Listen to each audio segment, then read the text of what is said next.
이름은 만군의 여호와시니이다. 주는 책략에 크시며 하늘신 일에 능하시며 인류의 모든 길을 주목하시며 그의 길과 그의 행위의 열매대로 보응하시나이다. 주께서 애굽 땅에서 표적과 기사를 행하셨고 오늘까지도 이스라엘과 인류 가운데 그와 같이 행하사 주의 이름을 오늘과 같이 되게 하셨나이다. 주께서 표적과 기사와 강한 손과 펴신 팔과 큰 두려움으로 주의 백성 이스라엘을 애굽 땅에서 인도하여 내시고 그들에게 주시기로 그 조상들에게 맹세하신 바 젖과 꿀이 흐르는 땅을 그들에게 주셨으므로 그들이 들어가서 이를 차지하였거늘 주의 목소리를 순종하지 아니하며 주의 율법에서 행하지 아니하며 무릇 주께서 행하라 명령하신 일을 행하지 아니하셨으므로 주께서 이 모든 재앙을 그들에게 내리셨나이다.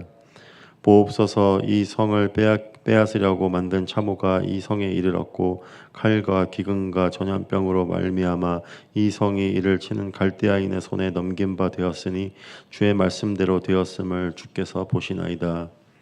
주 여호와여, 주께서 내게 은으로 밭을 사며 중인을 세우라 하셨으나 이 성은 갈대아인의 손에 넘기신 바 되었나이다. 그때 여호와의 말씀이 예레미야에게 임하여 이르시되 나는 여호와요 모든 육체의 하나님이라 내게 할 수 없는 일이 있겠느냐. 그러므로 여호와께서 이와 같이 말씀하시니라. 보라, 내가 이 성을 갈대아인의 손과 바벨론의 느부갓네살 왕의 손에 넘길 것인즉 그가 차지할 것이라.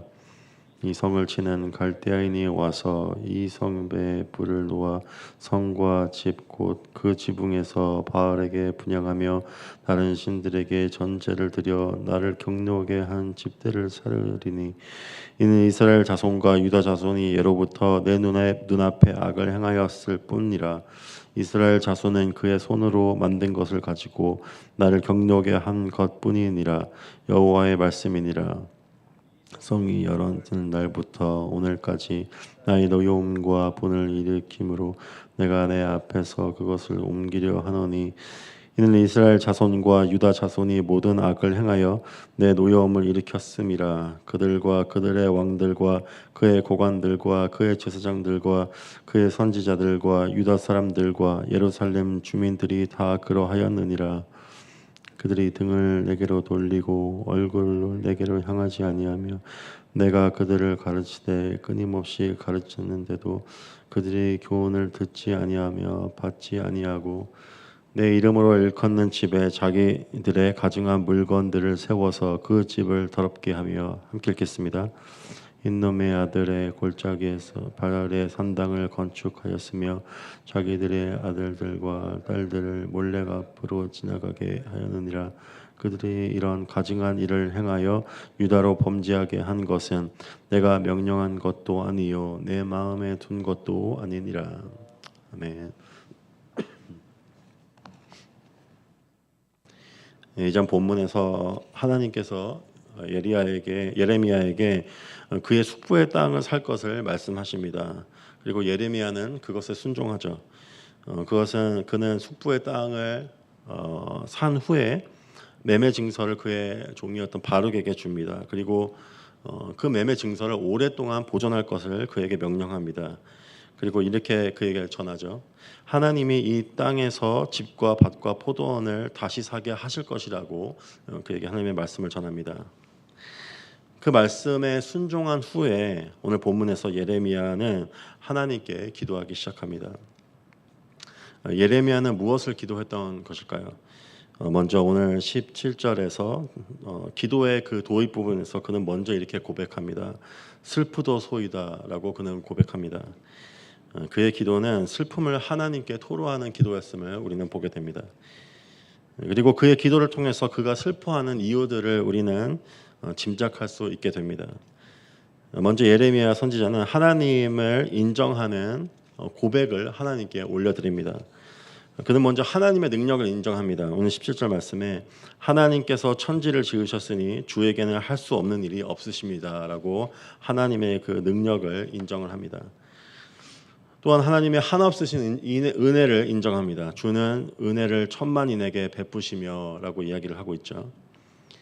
동시에 그는 하나님의 공의를 인정합니다. 사람이 행한 대로 갚으시는 하나님, 그리고 죄를 심판하시는 하나님이 되심을 그는 기도로 하나님께 고백을 올려드립니다. 때문에 예레미야는 이스라엘 민족이 하나님의 목소리에 불순종해서 심판받고 있다는 그 사실을 그는 정확히 알고 있었습니다.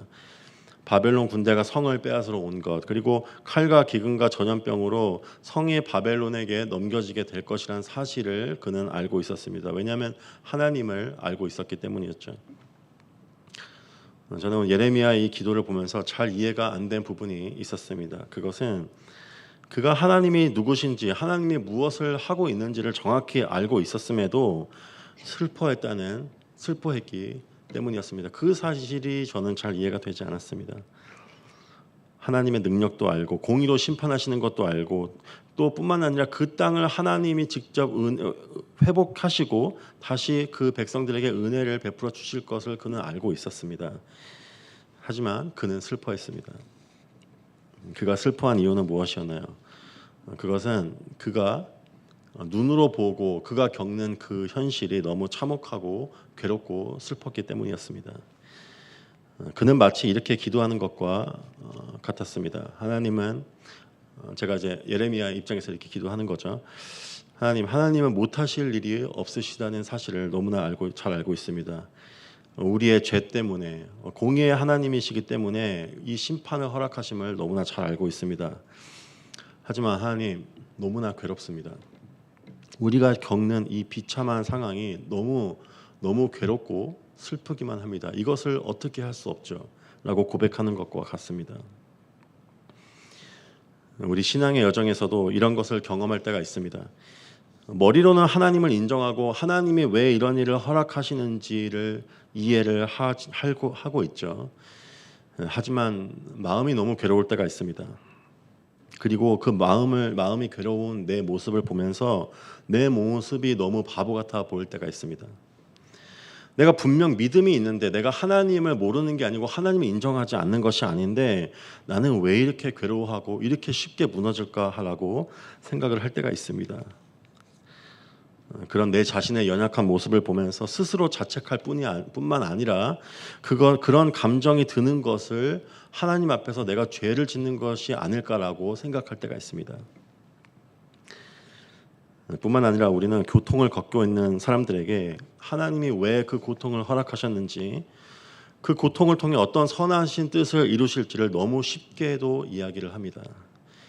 마치 그 고통을 겪고 있는 사람이 그 사실을 깨닫게 될 때 마음의 고통과 슬픔이 사라질 것이라고 믿는 것처럼 말이죠. 여러분, 고통을 겪을 때 그 고통을 겪는 사람이 믿음을 갖고 있는 사람이라면은 그들도 알고 있습니다.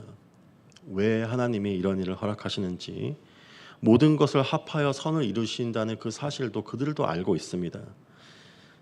하지만 마음이 아프고 고통스러운 것은 어쩔 수 없는 일이죠. 슬퍼하고 하나님을 원망한다고 그들이 하나님을 믿지 않는 것은 아닙니다. 그냥 누군가에게 그런 슬픔을 자신 스스로가 어떻게 할 수 없어서 누군가에게 하나님께 쏟아내고 하소연하고 싶은 것뿐이죠. 예레미야는 하나님을 믿었지만 자신이 슬퍼하는 감정과 연약함을 하나님 앞에서 숨기지 않았습니다. 예레미야 선지자는 그 하나님 앞에서 그 괴로운 마음을 품고 있었던 게 스스로 그것을 죄로 여겼는지 수치스러워 생각했는지는 우리가 알 수가 없습니다. 하지만 그는 그것을 하나님 앞에 감추지 아니었고 대신 모든 것을 기도로 하나님께 쏟아내었습니다. 그의 기도에 하나님께서 응답하십니다. 대답하시죠. 27절에 이렇게 말씀하십니다. 나는 여호와여 모든 육체의 하나님이라 내게 할 수 없는 일이 있겠느냐. 이렇게 말씀하시고 갈대아인 바벨론이 이 성을 차지하게 되는 것은 내가 약하기 때문이 아니고 내가 그들의 손에 그것을 넘겨주었기 때문이라고 말씀하십니다. 또한 이스라엘 백성에 심판하시는 것을 말씀하시면서 이스라엘 민족의 죄를 구체적으로 드러내시는 것을 보게 됩니다. 예레미야의 기도에 대한 하나님의 대답은 사실 예레미야가 다 알고 있는 사실이었습니다. 이전에 하나님이 예레미야에게 주셨던 말씀이었던 것이죠.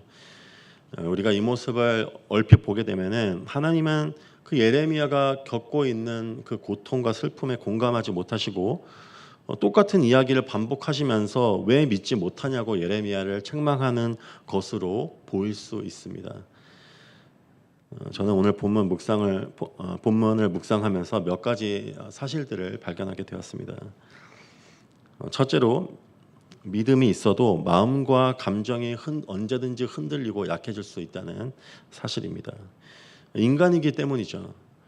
하나님에 대한 믿음이 있어도 오늘 눈앞에 보이는 현실과 무너지는 마음은 어쩔 수 없습니다. 심지어 육신을 입고 이 세상에 오신 예수님께서는 하나님이 자신을 보내신 이유와 하나님이 자신의 십자가를 통해서 성취하신 일을 너무나 정확히 알고 있었지만은 그 십자가 앞에서 죽음 앞에서 두려움 가운데 하나님께 하실 수 있다면은 이 잔을 옮겨달라고 하나님께 그 고백을 드리게 됩니다. 뿐만 아니라 우리가 자신이 믿음이 있어도 약해질 수 있다는 그 사실을 하나님께서 우리에게 책망하지 않으신다는 사실입니다. 하나님은 우리가 얼마나 연약한지, 우리가 마음이 얼마나 쉽게 무너질 수 있는지를 알고 계시죠. 오늘 기도 가운데 하나님께 내가 하나님이 행하실 일, 하나님 누군지 너무나 잘 알고 있습니다. 하지만 내 마음이 너무나 힘듭니다라고 할 때 하나님은 예레미야 선지자를 책망하지 않으십니다. 또한 슬픔 가운데 우리가 잠기지 않기 위해서 나의 그 무너지는 그 마음과 감정을 극복하기 위해서 우리는 기도해야 된다는 사실을 오늘 본문을 통해서 보게 됩니다. 예레미야의 그 기도는 자신이 알고 있는 그 믿음을 다시 붙잡기 위해서 몸부림친 것과 다름이 없는 것으로 우리는 볼 수 있습니다.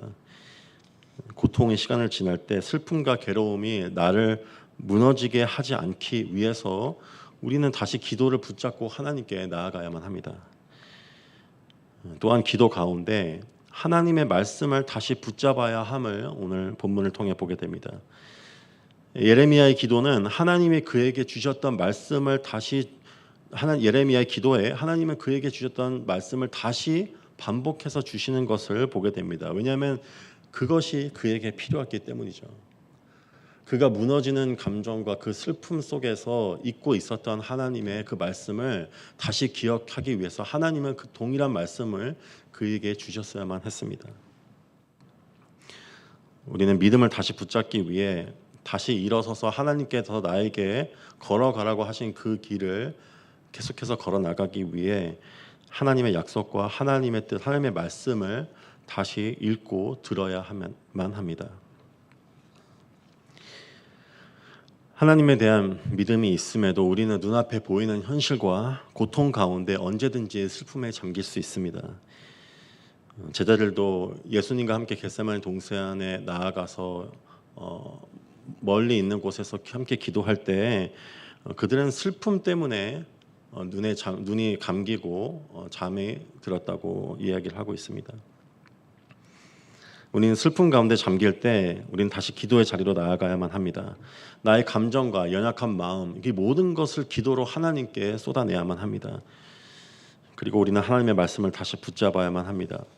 똑같은 말씀이어도 성령님을 통해서 나의 심령에 하나님께서 그 말씀을 다시 주시고 허락하실 때 우리는 거기서 하나님의 선하심과 하나님이 정말 그 뜻을 성취하실 것이라는 그 사실을 다시 믿고 나아갈 수가 있습니다. 그리고 다시 순종의 자리로 나아갈 수 있는 것이죠. 우리의 연약함을 아시는 하나님께서는 우리가 믿음에도 불구하고 눈에 보이는 그 현실 가운데 무너지고 흔들릴 때 우리를 책망하시는 것이 아닌 다시 기도와 말씀의 자리로 우리를 초대하십니다. 그래야만 우리가 다시 일어서고 그래야만 다시 하나님께서 허락한 길로 나아갈 수 있기 때문에 우리를 찾아오셔서 제자들을 다시 깨우신 예수님처럼 계속해서 우리를 찾아오셔서 우리를 슬픔에 잠들어 있는 우리를 깨우시는 것이죠. 하나님께서 우리를 계속해서 깨우실 때 그 음성에 반응하는 모두가 되기를 바랍니다. 그럴 때 우리 남은 믿음의 여정을 계속해서 나아갈 수 있을 것입니다. 그 축복이 저와 여러분에게 임하기를 축원합니다. 기도하시겠습니다. 주님 감사합니다. 오늘 주님을 알고 있음에도, 주님의 행하실 일을 알고 있음에도, 주님의 베푸실 은혜를 알고 있음에도 지금의 현실이 너무나 슬퍼 무너지는 그 예레미야, 그 기도로 하나님께 그 고통을 토로하는 예레미야를 주님 책망하고 정죄하지 않으시고 그에게 다시 믿음을 붙잡게 하시기 위해서 동일한 말씀을 허락하시는 주님을 보게 됩니다. 주님, 우리가 슬픔에 잠겨서 믿음에 흔들려서 내가 드는 감정이 그것이 사실 하나가 사실이 되어서 내 믿음을 무너지게 할 때 주님, 내가 기도와 말씀의 자리로 다시 나아가게 하여 주시옵소서. 그때 주님께서 나에게 분명히 주셨던 말씀, 나에게 주시는 말씀, 그 말씀을 붙잡고 기도로 주님의 주시는 그 믿음이 그것이 나의 감정을 극복할 수 있을 때까지 그것을 붙잡고 나아가는 우리 모두가 될 수 있도록 주님 저희를 인도하여 주시옵소서. 감사합니다. 예수님의 이름으로 기도드렸습니다. 네. 오늘 저에게 허락하신 말씀 붙잡고 나아갈 때 주님, 내가 연약한